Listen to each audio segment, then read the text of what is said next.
Attorney Bremer here again to discuss a recent change in the law here in the First Circuit. Now, our office is located in Rhode Island. We do have an office in New Bedford as well, New Bedford, Massachusetts.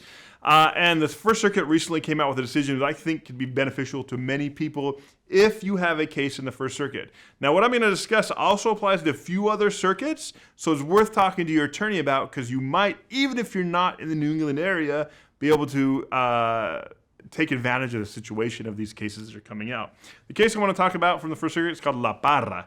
Now, this La Parra case, basically, without getting into too many details, says that if you were issued a notice to appear to go to immigration court and you failed to appear in court, if that notice to appear does not have a date and time, and that failure to go in court resulted in your deportation order, you might be able to reopen your immigration court proceedings, and you might be able to continue fighting your case, or even terminate it down the road if possible. Now, I want to repeat that.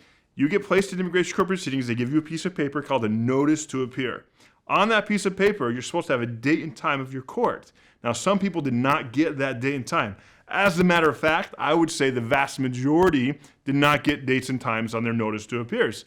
And so the First Circuit said if you do not get a date and time in your notice to appear, and then you don't show up in court because you didn't have a date and time in that notice to appear, or even if they mailed you something down the road, if you didn't have a date and time in that notice to appear and you didn't show up in court, and that judge then ordered you removed, so you have a deportation order, in other words, because you didn't show up in court, you very well might be able to reopen your case and continue fighting your immigration case.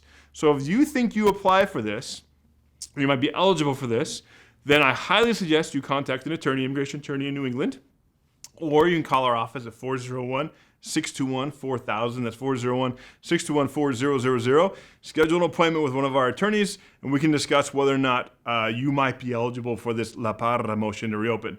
And again, it's not for everybody. It won't work all the time, but it may be something you're eligible for. If you're interested, give us a call. Have a good one.